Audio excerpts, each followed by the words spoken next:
नमस्कार दोस्तों, हमारे चैनल भक्ति सागर में आप सभी का फिर से स्वागत है।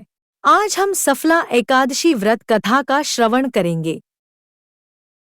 एक बार की बात है, धर्मराज युधिष्ठिर भगवान श्री कृष्ण से बोले कि हे जनार्दन, मैंने मार्गशीर्ष शुक्ल एकादशी अर्थात मोक्षदा एकादशी का सविस्तार वर्णन सुना।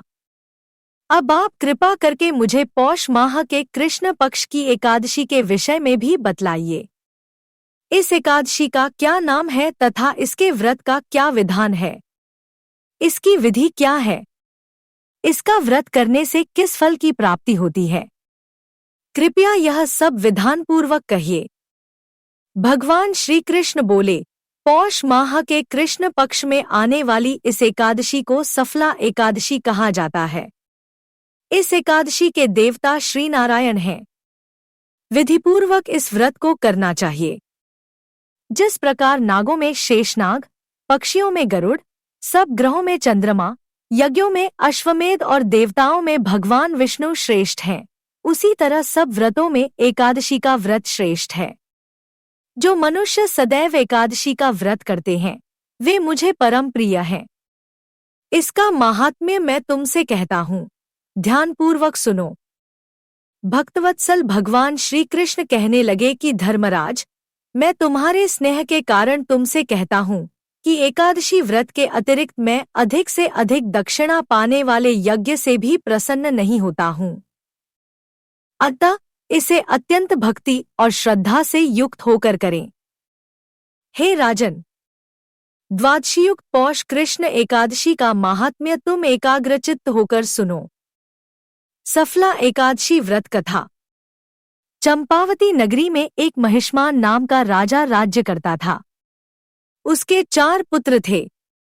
उन सब में लुम्पक नाम वाला बड़ा राजपुत्र महापापी था। वह पापी सदा परस्त्री और वेश्यागमन तथा दूसरे बुरे कामों में अपने पिता का धन नष्ट किया करता था। सदैव ही देवता, ब्राह्मण, वैष्णवों की निंदा किया करता था। जब राजा को अपने बड़े पुत्र के ऐसे कुकर्मों का पता चला तो उन्होंने उसे अपने राज्य से निकाल दिया। तब वह विचारने लगा कि कहाँ जाऊं, क्या करूं। अंत में उसने चोरी करने का निश्चय किया।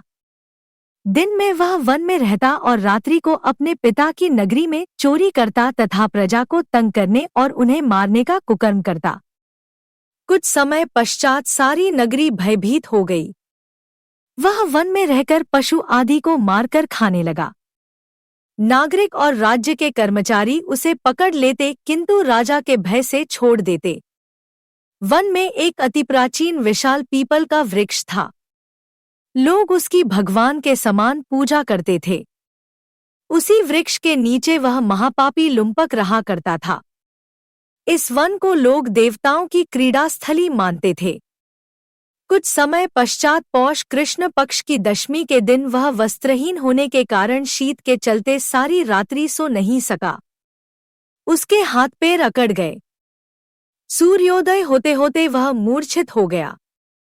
दूसरे दिन एकादशी को मध्याह्न के समय सूर्य की गर्मी पाकर उसकी मूर्छा दूर हुई। गिरता पड़ता वह भोजन की तलाश में निकला। पशुओं को मारने में वह समर्थ नहीं था। पेड़ों के नीचे गिर हुए फल उठाकर वापस उसी पीपल वृक्ष के नीचे आ गया। उस समय तक भगवान सूर्य अस्त हो चुके थे। वृक्ष के नीचे फल रखकर कहने लगा, हे भगवान, अब आपके ही अर्पण है ये फल, आप ही तृप्त हो जाइए। उस रात्रि को दुख के कारण रात्रि को भी नींद नहीं आई। उसके इस उपवास और जागरण से भगवान अत्यंत प्रसन्न हो गए और उसके सारे पाप नष्ट हो गए। दूसरे दिन प्रातः एक अतिसुंदर घोड़ा अनेक सुंदर वस्तुओं से सजा हुआ उसके सामने आकर खड़ा हो गया।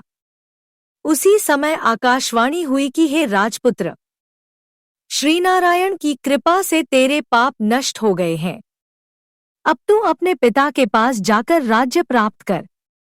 ऐसी वाणी सुनकर वह अत्यंत प्रसन्न हुआ और दिव्य वस्त्र धारण करके भगवान आपकी जय हो कहकर अपने पिता के पास गया। उसके पिता ने प्रसन्न होकर उसे समस्त राज्य का भार सौंप दिया और स्वयं वन के रास्ते चल दिए। अब लुम्पक शास्त्रानुसार राज्य करने लगा। उसके स्त्री, पुत्र आदि सारा कुटुंब भगवान नारायण का परम भक्त हो गया। वृद्ध होने पर वह भी अपने पुत्र को राज्य का भार सौंपकर वन में तपस्या करने चला गया और अंत समय में वैकुंठ को प्राप्त हुआ। अतः जो मनुष्य इस परम पवित्र सफला एकादशी का व्रत करता है उसे अंत में मुक्ति मिलती है। जो नहीं करते वे पूंछ और सींगों से रहित पशुओं के समान है। इस सफला एकादशी के महात्म्य को पढ़ने से अथवा श्रवण करने से मनुष्य को अश्वमेध यज्ञ का फल मिलता है। वीडियो देखने के लिए धन्यवाद।